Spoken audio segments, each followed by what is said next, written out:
cold. That's why we would need the coffee, folks. Isn't it cold? Am I right? That's right. It's cold. Iowa, guess what? Very cold. Okay. Everybody knows it's cold. Begin with the first voting in the 2024 presidential election in tonight's Iowa caucuses. Can you believe it? Today is finally today. And guess what? The voters there, they are dealing with blowing snow and sub-zero temperatures. Some dude on YouTube called you a blight on Western liberalism. Good. I hate Western liberalism. I hate those who put on clown makeup and act like they are personally actually operating on progressive boundaries. Okay, good. I want to eradicate Western liberalism, specifically neoliberalism, but liberalism of the Western variety that revolves around continuation of American imperialism. Let it die, I say. I am a socialist. I believe that the West should have a socialist movement, democratic socialism. Yikes. And a political contest with huge implications for Republicans, even though one candidate, as we all know, is way out in front. And that was shown in the latest Des Moines Register poll, which shows former President Donald Trump with an overwhelming lead, with Nikki Haley and Ron DeSantis fighting for a very distant second place. Dude, oh my God. I have a couple thoughts on this. Number one, Ramaswamy on top. I think Ramaswamy is performing better on internal polls than we recognize, because Donald Trump was actually shitting on him. And I find that very interesting. Day one, I find that very interesting. All of a sudden, the big guy's coming after me after I've defended him vociferously, folks. And the reason why he's coming after me is because I have a hot wife. That's right. I've said it. That's right. Day one. Day one, my hot wife becomes first lady, and everybody knows it. And Donald Trump is threatened.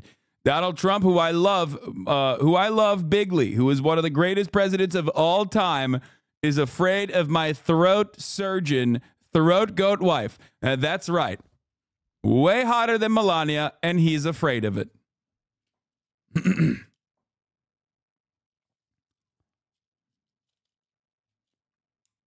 Okay. Is there anyone on that list that Biden can win against? Probably Ramaswamy, because like there ain't no way that enough Republicans are going to vote for like a openly brown dude. Like Nikki Haley, they might vote for, even though she's a woman, but she's like white enough that many people don't know that she's actually Indian. But Ramaswamy's last name is Ramaswamy. There ain't no freaking way. Dude, I've been telling you guys since day one. I've been telling you, okay? No Republican is going to vote for a guy whose last name is Ramaswamy. It's not happening. It's not happening. No way, no how, folks. Imagine many people came up to me and said, oh, what if Ramaswamy is the VP? He's angling for a VP, folks. I said, you think it's going to be Trump Ramaswamy on that billboard, on that placard? Absolutely not. Absolutely not. The Republican Party is far too racist to have such an ethnic last name on the placard. It's not happening, folks. I was at the Fox News studio in Des Moines this morning, and I noticed something interesting. They forgot one candidate tonight. I'll trust them to fix it. Yeah, remember when I told you guys that they were going to say, like, we don't believe you? Like, what God do you believe? You know, this is a question that's going to come up. Yeah. Ramaswamy's wife asked voters what they're hearing about one response. I couldn't even remember who said it to me, but they mentioned his dark skin and they think he's Muslim. Remember when I said exactly those words? Like, when people were like, oh, Ramaswamy, he's like popping off. And I was like, dog, this is going to be the most prevailing Republican attitude. Okay? Americans don't know what the fuck Indians are. Okay? Literally, we called Native Americans Indian, dog. Americans don't even have that concept in their minds. Like, they don't have a way of understanding, like, what Ramaswamy is. They look at him and they go, oh, he loves Allah Akbar. Am I right? That's right, brother. Get the fuck out of here.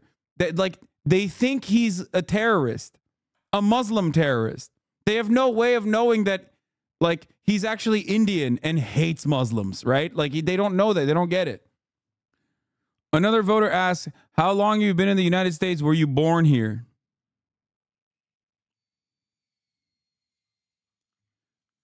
You'd be surprised how many normies agree with his foreign policy. His foreign policy of what? Arming every person in Taiwan with an AR-15? First and foremost, I don't even care if normies agree with that because Americans are fucking stupid, okay? So, you know, that's the only take I have on that front. His foreign policy is invade Mexico, arm Taiwan to the gills, make sure every Taiwanese has an AR-15, folks. That way, China is not coming in to invade. In second place. A new CBS News poll has Trump with an even larger lead nationally. Yo, Asa Bros. Asa Bros, rise up. We're at 1%. 69% of the projected GOP vote. But of course, it all starts in Iowa, and our Tony is leading our coverage from indoors at the Smoky Row Coffee House in Des Moines. Good morning. Bro, you know there's nothing going on in Iowa because every person is only talking about how cold it is. It's fucking awesome. That, like, listen, dude, it's so funny how there is absolutely nothing else to talk about in Iowa. Like, there's nothing entertaining or interesting going on beyond the primaries that, like, everyone's just like, it's so cold. It's so cold. Isn't it cold? I've been watching coverage on the Iowa primaries for the past week, okay?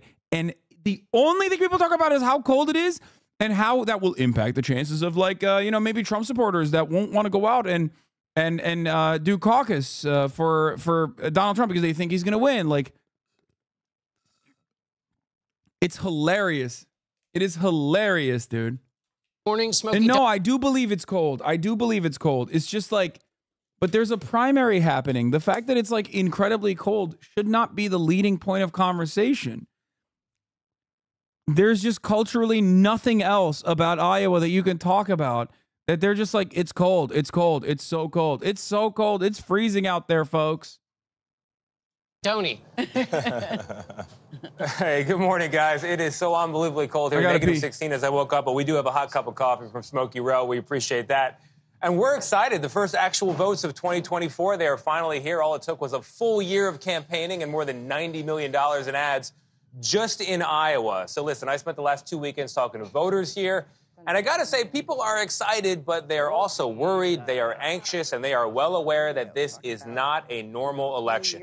Not when the Republican frontrunner, former President Donald Trump, is campaigning on a promise of retribution, and not when most Americans say they don't want him or President Biden running once again. So the big question on people's minds here and nationally is this: can anyone else really break through tonight? I'll be talking to Ron DeSantis later in the show. But first, over the weekend, I managed to catch up with the other candidate vying for what everyone assumes is going to be second place. That's Nikki Haley. Take a look. What's your message to those voters in particular who like you enough to be VP, but right now are still stuck on Donald Trump? Well, I think, look, if you want 4 more years of chaos, that's what you're going to get. But what's more concerning is, if you look at those head-to-head polls, Trump and Biden are pretty much even. It's going to be a nail-biter of an election. We're going to be holding our breath. I don't want a President Kamala Harris. You look at those same polls, I defeat Biden by 17 points. Our poll suggests she's right about that, but Ed O'Keefe is with me with more on this final push from all the candidates. Ed, good morning. Good to see you. I heard there was coffee, so I figured I'd stop by. But welcome to Iowa. Welcome to Caucus Day. At stake tonight here It's so cold. That's why we would need the coffee, folks. Isn't it cold? Am I right? That's right. It's cold. Iowa, guess what? Very cold, okay? Everybody knows it's cold.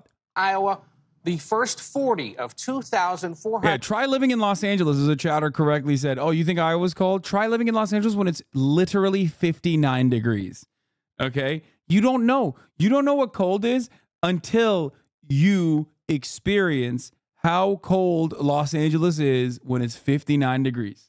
129 delegates that are awarded to the eventual Republican nominee. The hope is to build attention and momentum for the rest of the campaign, but that could be complicated by the sub-zero temperatures and whether people will show up.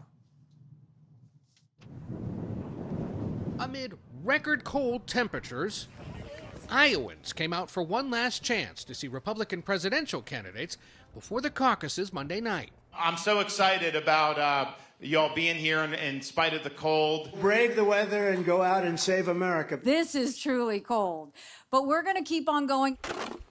With temperatures below zero on Sunday, it's Patty cold, Sinton, her folks. husband, came out to see Nikki Haley. Why are You you willing know to it come is. out in these sub-zero temperatures to see the governor?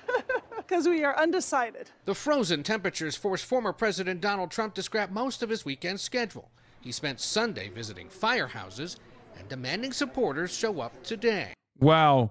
The cowardly mainstream media not showing how many boxes our beautiful president is carrying here. Let me tell you something, folks. It's not simply one box or two boxes of pizza that Donald Trump was carrying. Okay? He was carrying 8 boxes of pizza. That's right. And the mainstream media, liberal media, lying fake news doesn't want you to know that he was carrying 8 whole boxes of pizza. By the way, I didn't even realize how big of a banger this was. I did my classic Yeonmi Park tweet. I said, in America, they measure strength by how many pizza boxes you can carry. Johnny MAGA says Trump is carrying around 8 pizza boxes like it's nothing. Biden would faceplant with more than 2. A lot of pizza. That's a lot of pizza. Like it's nothing. Look at me carrying it, folks. Like it's nothing.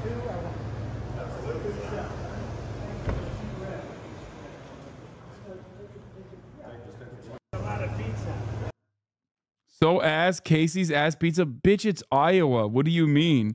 Which I suspect you're from if you know how ass Casey's pizza is. And it's like, yeah, what is supposed to happen? Of course it's gonna be ass. You live in Iowa. This reply to your tweet, oh yeah. The trick is to line them up like before you lift them instead of having a clown throw them at you one by one or whatever it was you did. Yeah, the difference is, of course, this was trash. So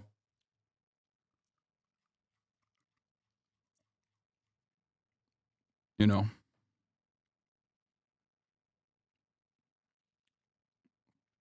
Trump is looking real slimmed out. I wonder if he's on Ozempic.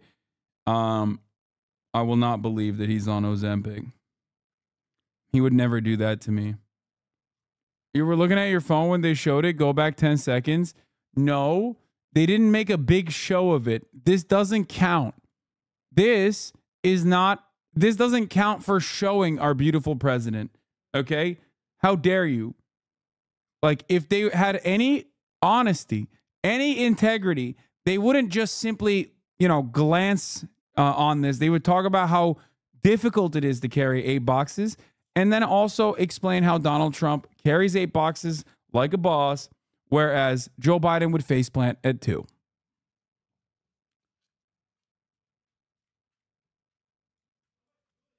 Wow, that's fucked up, dude. That was a real California bougie of you, just the Iowa homie like that. First of all, California pizza is also ass cheeks. What are you talking about? Only in recent years, in the last 10 years, California has had like at least edible pizza. I'm such a pizza purist. It's just like anything outside of the immediate East Coast, and maybe I guess like I've heard good things about Chicago.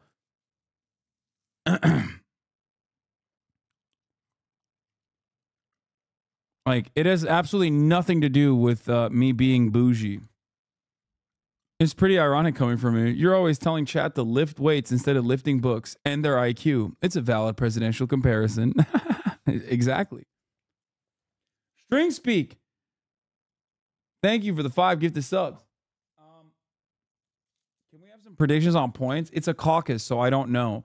I have a anything goes approach to caucuses. It can like weirdly favor whoever has more loyal support.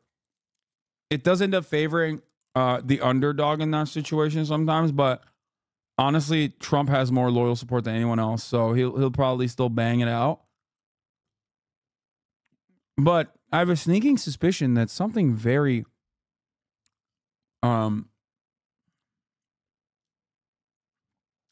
I have a weird suspicion that like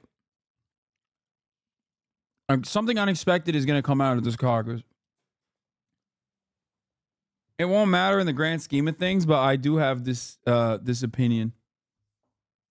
Yeah, I think Doug Burgum wins. And demanding supporters show up today. You can't sit home. If you're sick as a dog, you say, darling, I gotta make it.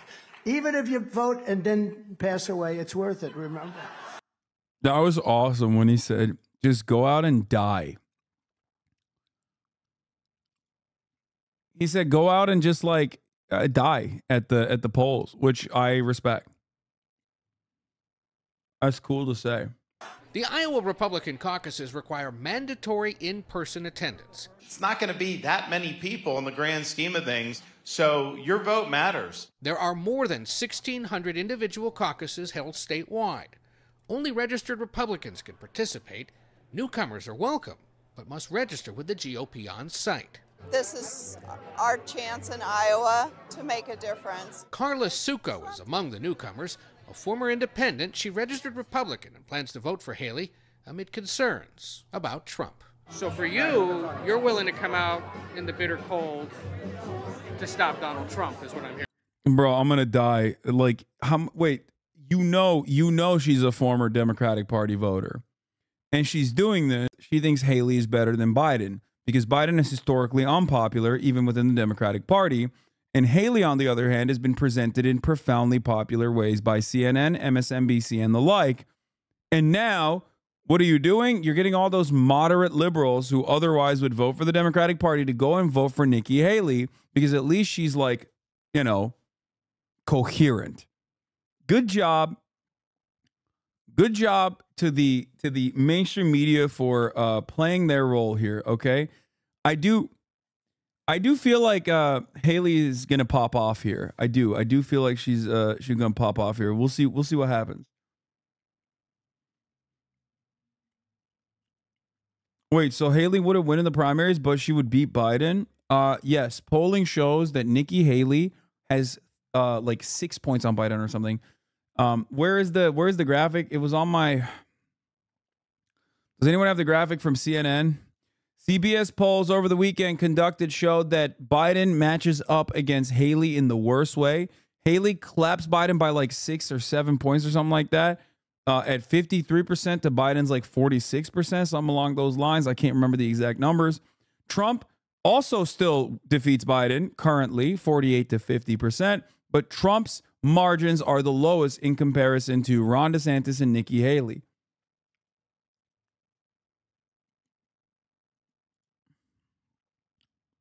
Yeah. Which should come as no surprise to any of you because liberal media has been gushing over Haley. Yeah. 45 to 53%, 48 to 51 against Ron DeSantis, and 48 to 50 against Donald Trump.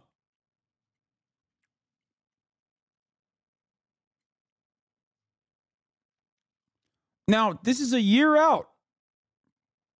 Not a year out, but almost a year out. So obviously that's, you know, it's too early to tell. But this does spell trouble. This spells trouble. This also, in my opinion, is the way that mainstream media covers Nikki Haley. Okay?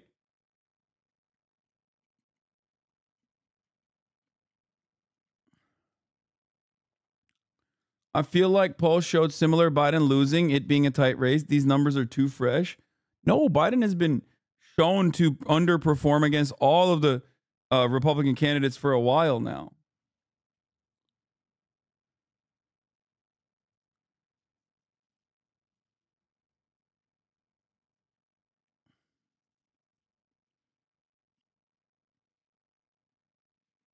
Yeah, liberals are trying to caucus for her against right now against Trump, which is really silly because another Pied Piper, I guess.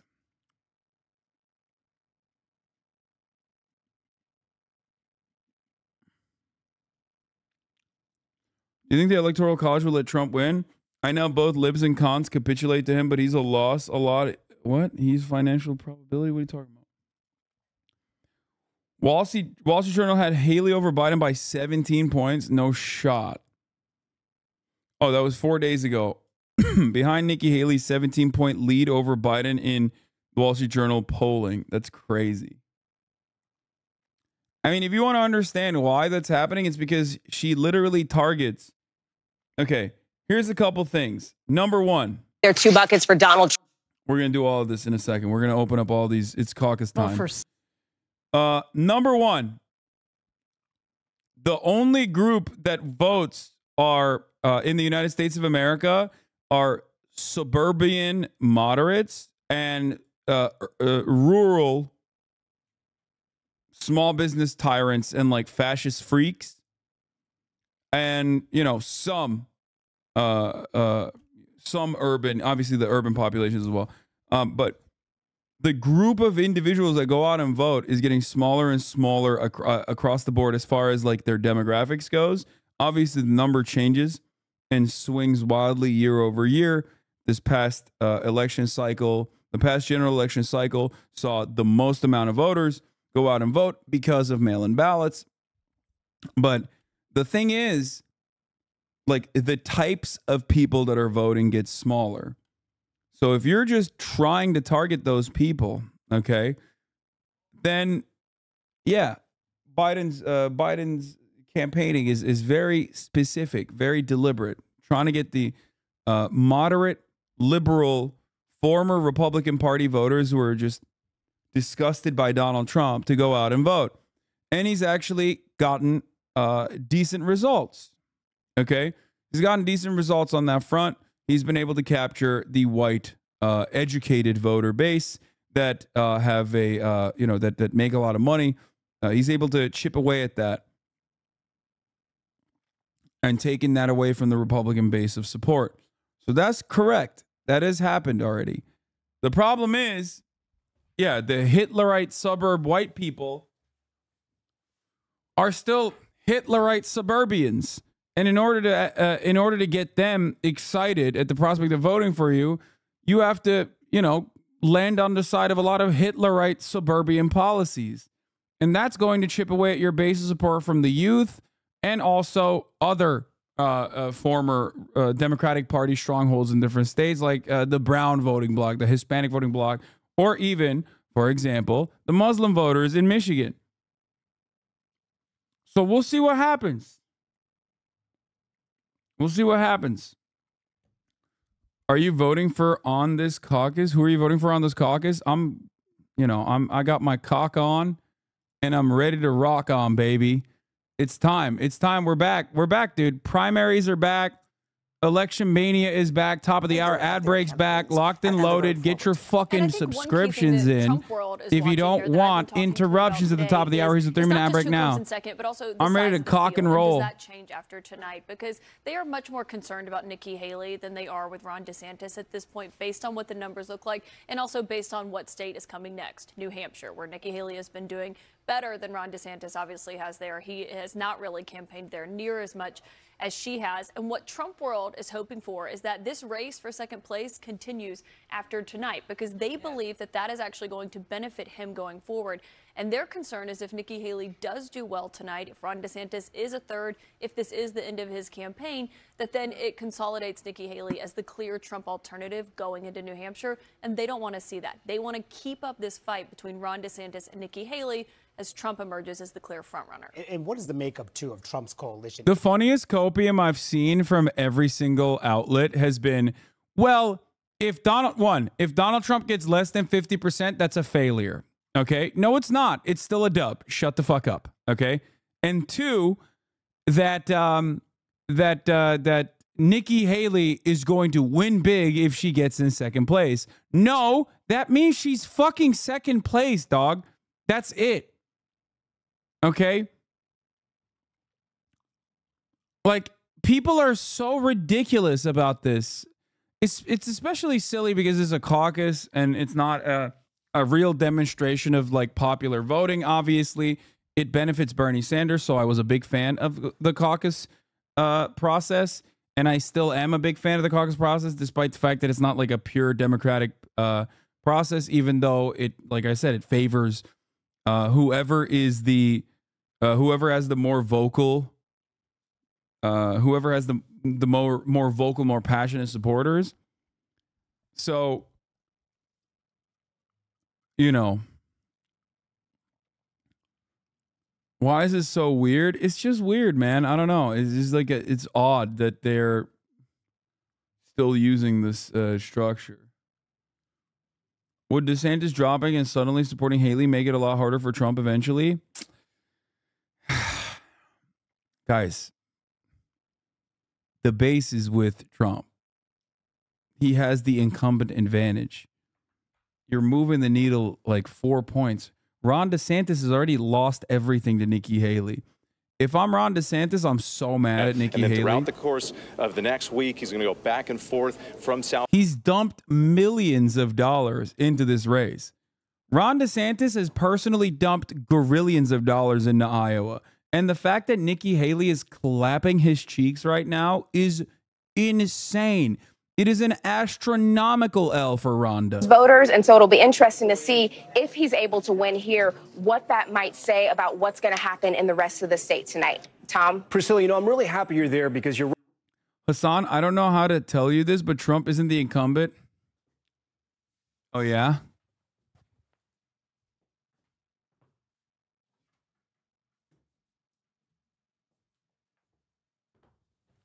How do you explain this then? That's right. Liberals have no answer for this. Liberals have no answer for my comically large hat. They think Trump is not the real president right now, but me and the real patriots know Trump 100% is the incumbent because he never lost. That's baggage, it. You might say. And I actually asked some folks about that, and they say at the end of the day, they know what they're getting with Trump. And we know that Trump has the enthusiasm on his side, that folks were willing to shovel those driveways and do what they needed to do to get out to caucus for him. And the question is, are Ron DeSantis and Nikki Haley going to have... I just got to say, we got to pour one out for Nick Merckx on this day. I'm sure he's taking this loss pretty hard. As you guys know, famously, Nick Merckx once said that Ron DeSantis was his GOAT. It turns out Ron DeSantis is a bit of a giraffe and not a goat in this race, and is getting clobbered, hopefully, by Nikki Haley even. So shouts out to Ron DeSantis. Feels bad, man, but at least he'll always have Nick Merckx and his unconditional loyalty and support. So there's that. All right. Tom. All right, Priscilla Thompson first. Priscilla, I appreciate that. I want to show our viewers at home an image right now. This is Des Moines. This is the capital, obviously, of Iowa. This is the state capitol. You can see the State House there covered in snow, okay? That is just one scene in Iowa. Here's the other scene. Our correspondent, Maura Barrett, she's over here. This is REM number 30. She's in the eastern part of the state. Maura, you drew the sort of bad card, right? You're going to be covering weather for us, but it might be the most important card because of the conditions there. We know it's -20. We're not going to keep you outside for too long, but talk to me about how cold it is and how you think voters are sort of braving this cold to either caucus tonight or to stay home. That is hilarious that her job is to literally stand outside and tell you how fucking awful it is. Doing some running in place to stay warm as we were waiting to come on because it is very frigid. It's -3, that real feel with the wind chill, -22. You just saw some folks streaming in, though, behind me, the parking lot filling up as the caucus is set to get started in about 45 minutes here. We're in rural southeastern Iowa. Yeah, dude, this exchange will forever be in my mind. Ohio is the worst state in the country and Florida is the best state in the country. Next question. Florida is run by an asshat. No way is the best state in the country. You mean the GOAT. Keep your dumbass up there in Bufufu land. It's just weird because, like, I agree with him on the Ohio being shitty, right? But then he turns around and says Ron DeSantis is my GOAT. The state is run by the GOAT. Oh, God, it's so good. God, I love American politics. It's so back. Right before the caucuses. And so the big question is in those more urban centers, people should be able to get to their caucus sites. Out here, where they have to come a little further to get to the main area, we're at a high school where there's going to be 3 precincts caucusing, kind of like what Hallie said it is, but it's more across a rural area, so we're expecting to see about 500, 600 people come. But we did talk to the county chair. He's one of the precinct captains here for one of the smaller precincts. He said, I'm really concerned that people aren't going to be coming out. Those roads, they're not safe, and that's really concerning for turnout for a lot of the candidates when they were really juggling the enthusiasm, especially for candidates like Nikki Haley and Ron DeSantis, who are fighting for that close second. All right, Maura Bear for us. Maura, get back inside. We're going to be checking with you throughout the night, making sure people are still getting out there. But again, it is so cold. Quick check of the time right now, 7:16 in the east, 6:16 in central in Iowa, 43 minutes before the Iowa caucuses. And this weekend, NBC News released its final Iowa caucus poll with the Des Moines Register and Mediacom, giving us one last look at the state of play in the Hawkeye State before caucus goers have their say tonight. Joining us at the big board, Chuck Todd, my good friend, who's going to break down the numbers for us. So, Chuck, the poll came out. Nerds like us were waiting for this Saturday night. It drops. Trump drops a little bit, but still very high. It is. Look, this is setting the conventional wisdom, right? Why does everybody look at this and say, hey, it's a battle for second and Trump 50? Well, Ann Selzer, who we've partnered with, she does this polling better than anybody because we spend the money. To do a good Iowa caucus poll, you got to spend a lot of money. You got to call thousands of people to find out who the likely caucus goer is. Most of the polls that you see in Iowa don't do it. This one does. So here's our conventional wisdom setting. So this looked like Nikki Haley, all the momentum here, right? First time she appeared in second place. But it's when you start going inside the numbers is suddenly why the DeSantis folks feel better today and Haley's folks are getting a little nervous. First of all, we're talking about margin of victory, right? To set expectations here. Look. Trump's already up by 28 points. It could be a historic win if he pulls it off. Anything over 13 is historic on the Republican side. The largest all time was actually on the Democratic side, Walter Mondale. Look at that beautiful And I always like to bring that one up. Yeah. Because that happened in '84. Largest victory ever. And what happened after that one? Gary Hart finished a distant second, and it became a huge race. So second place can matter. What was the big deal there for Walter Mondale? He didn't get over 50. Yeah. And that is why it's such a huge sign. To me, 50% matters more than margin of victory here. If he's over 50, this is ball game, Tom. If he's not over 50, then you have an argument that half the party would like a debate. Let's talk about the other big headline that came out of this, right? Dude, shut the fuck up. No, dude. Like, this is a very, very, very different place. This is astrology for politics, nerds. Dude. They have to do this. I think they have to do this specifically because, like, they have to make things interesting. Okay? The reason why they have to do this is because, like, otherwise it's not fun. If you're just like, yeah, Trump is clearing. It's clearing house. It's destroying. Here's the thing, okay? There is no prior comparison because we're talking about a dude who already won and was, like, really fucking popular and is still, out of the run of Republicans, the most popular person in the Republican Party. He is the Barack Obama. If there was a situation where Barack Obama was able to run again, no liberal would be like, oh yeah, I don't want to vote for Barack Obama. Donald Trump is the Barack Obama for white people. What do I mean by this? Donald Trump has the same undeniable riz that Barack Obama had. It's not even about positions at that point. It's not about policy. It transcends beyond. Okay? Barack Obama was rizzed up. I'm not even doing the sticking out your gap for the Rizzler shit anymore. I'm being serious. Like, he was a very charismatic, mobilizing figure. Okay? Donald Trump has that exact same riz on the worst people you've ever seen.